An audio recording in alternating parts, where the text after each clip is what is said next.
जय मां विंध्यवासिनी, हर हर महादेव। आप सभी का स्वागत है हमारे यूट्यूब परिवार में। धन संबंधित समस्या किसी भी प्रकार की अगर है, देखिए, पुरुषार्थ तो प्रत्येक व्यक्ति प्रत्येक कोई कर रहे हैं, लेकिन सिर्फ पुरुषार्थ करने से तो प्राप्त नहीं होती है।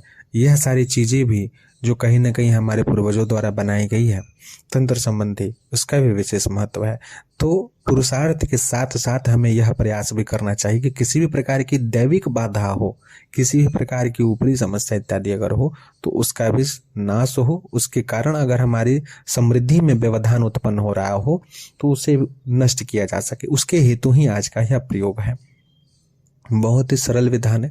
इससे पहले कि इस विषय को आरंभ करें, आप सभी से निवेदन है, कृपया चैनल को जरूर सब्सक्राइब करें, वीडियो को लाइक करें। टेलीग्राम ग्रुप का लिंक वीडियो के डिस्क्रिप्शन में है, आप सभी वहां भी हमारे साथ अवश्य जुड़े।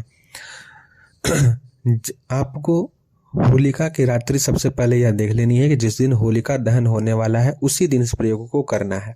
इस प्रयोग को करने के लिए आपको जिन जिन वस्तुओं की आवश्यकता है उसे सुन लीजिए। ऐसी दुकान से, ऐसे स्थान से गुड़ लाना है जिस जगह नमक नहीं बेचा जाता हो।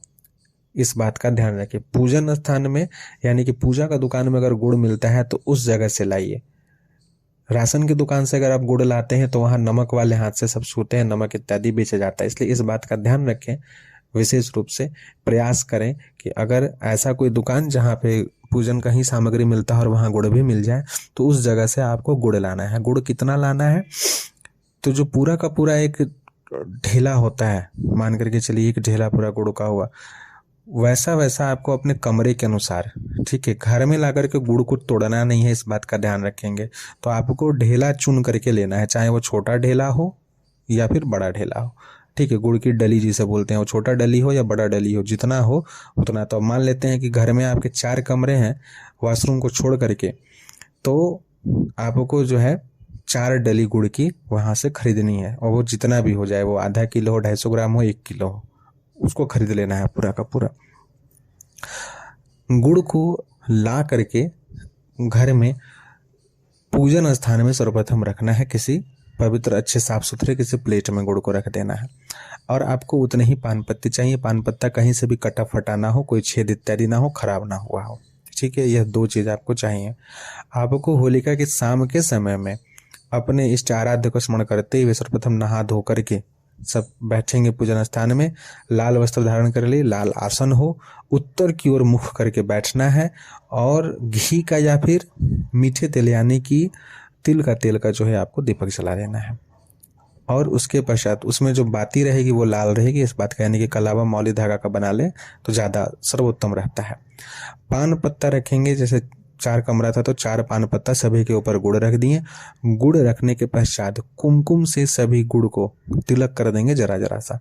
और उसके पश्चात बैठ करके प्रत्येक गुड़ को स्पर्श करते हुए, एक गुड़ को लिए, स्पर्श किए, और स्पर्श करने के पश्चात आज तक आपने जिस भी मंत्र का सबसे अधिक जप किया हो, जिस भी स्रोत का या चालीसा का सबसे अधिक पाठ किया हो, चाहे वो कोई भी चालीसा हो, कोई भी स्रोत हो, कोई भी मंत्र हो, सिर्फ उसी का पाठ करना है एक गुड़ के ऊपर कम से कम 2 से 3 मिनट तक।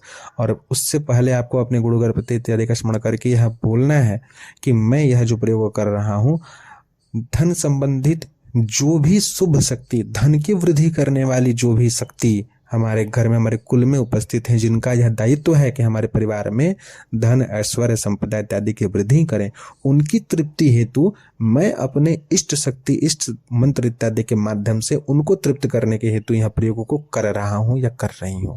आपको यही बोलना है, क्योंकि मैं यह मान करके प्रयोग दे रहा हूं कि आपको अगर मैं नया मंत्र दूंगा तो वह जागृत है नहीं है, आपने किया है नहीं किया, आप साधक हैं कि नहीं है, उतना सारा विधि विधान कौन करेगा। तो सरलतम विधान जो बता रहे हैं ताकि संकल्प में हर चीज जो है वह साफ हो जाएगा कि कैसे क्या है। तो सरलतम विधान दे रहे हैं ताकि कोई भी इस प्रयोग को कर सके।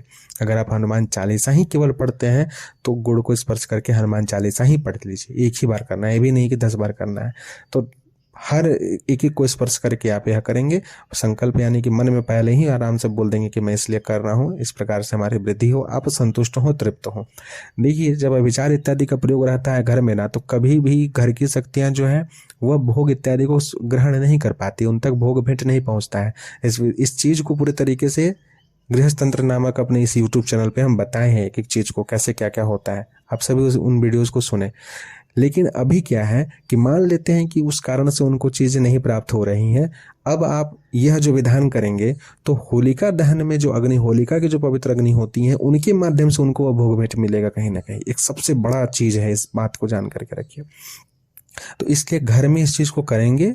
घर में करने के पश्चात अब आपको एक काम यह करना है कि घर के मध्य भाग में आइए, प्रत्येक कमरे में जाइए, एक गुड़ का पूरा पत्ता के साथ लिए, पान पत्ता के साथ लिए, एक कमरे में घूम के आकर के उसको फिर घर के बीच स्थान में एक थाली में रख दिए, दूसरे को उठाएं, दूसरे कमरे में घूम के आके रख दिए। ऐसे करके चारों कमरे में जाएंगे, ला करके घर का जो भी मध्य स्थान होगा वहां पे एक थाली रखे रहिए, उसमें उन सभी को रख देंगे और वहां पे फिर लाल कपड़े में उन सभी को बांध करके और यह बोल करके घर से निकलेंगे कि मेरे घर में जो भी शुभ शक्ति हैं, जो मेरी कुल की शक्ति हैं, जहाँ कहीं भी हैं, जिस अवस्था में भी हैं, उनको यह प्राप्त हो, वो पूरी तरह से तृप्त हो, संतुष्ट हो और मेरे परिवार का आर्थिक रूप से कल्याण करें, समृद्धि करें।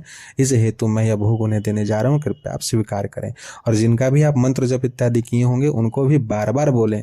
आप हनुमान जी का किए हैं तो हनुमान जी को बार बार बोले हैं, प्रभु हनुमान जी मेरे कुल की शक्ति के माध्यम से मेरा कल्याण करें, जो भी दोष हो, जो भी अविचारिक बाधा हो, उसमें सहयोग करें कि हमारे घर की शक्ति को यह पूर्ण तरीके से पूजन भेंट इत्यादि प्राप्त हो।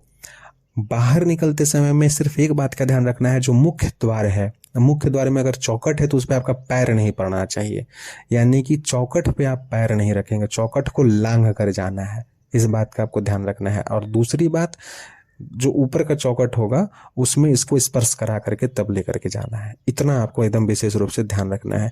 और ये प्रयोग 90% मान करके चलिए कि अभिचार की बाधा अगर है घर में और देवी देवताओं तक उनकी पूजा नहीं पहुंच रही है और उसके कारण आर्थिक उन्नति रुकी हुई है, उसके लिए है। और 10% किसी भी प्रकार की आर्थिक समस्या है तो उसके समूल नाश हेतु है। तो यह काम जब आप करेंगे, यानी कि चौखट से स्पर्श कराएंगे और उसके पश्चात आप सीधे निकल जाएंगे। हाँ, अब आपको चप्पल अगर पहनना है तो आप दरवाजे से बाहर निकल के घर की ओर मुड़ के आपको नहीं देखना है। तो पहले से ही आप सारा व्यवस्था रखें कि जब चौखट में आप स्पर्श करवाएंगे इस पूरे पुतली को, तो स्पर्श करने के पश्चात चप्पल हो जहां भी वहां पहने और सीधे निकल गए। ये नहीं कि चप्पल पहनने के लिए मुड़े फिर घर की ओर देखें, फिर गड़बड़ हो जाएगा। तो 2-3 बात जो बताए हैं ध्यान रखना है।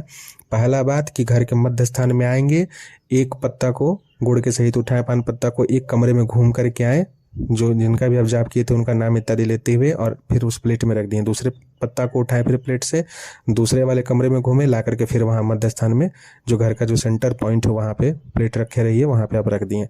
ऐसे करके सब घर में रखेंगे, सब कमरे में घूम करके आके वहां रखेंगे, लाल कपड़े में बांधेंगे। दूसरा काम बताया, घर के मुख्य दरवाजे का जो चौकट होगा उस पर पैर आपको नहीं लगना है, लांग करके जाना है और ऊपर वाले चौकट में स्पर्श करा के जाना है। तीसरा चीज, घर की ओर मुड़ करके नहीं देखना है आपको, अपने सीधे लेकर के जाएंगे, होलिका जहां दहन हो रही है वहां डालेंगे, प्रार्थना इत्यादि सारा कुछ करेंगे और वहां से भी वापस आते समय किसी से बातचीत नहीं, कोई टोका टोकी नहीं, कुछ नहीं बोलना है, वापस घर में आ जाना है। यह प्रयोग करके देखिए, होलिका की रात्रि में किसी भी प्रकार की आर्थिक संबंधित समस्या है तो और उसका सबसे मूल कारण कहीं ना कहीं घर की अगर सकती हैं तो उसमें आपको जरूर राहत मिलेगी, आगे के लिए मार्ग खुलेगा, जरूर खुलेगा। आशा करते हैं इससे आप सभी को लाभ प्राप्त होगा। ऋण दोष से मुक्ति हेतु शिव जी के मंदिर में एक सरसों तेल का या घी का दीपक जरूर जलाएं कि जिनसे यह प्रयोग आपको प्राप्त हो रहा है उनके और आपके बीच में कोई ऋण दोष ना रहे और यह प्रयोग पूर्ण रूप से आपको लाभ दे। जय मां विंध्यवासिनी, हर हर महादेव।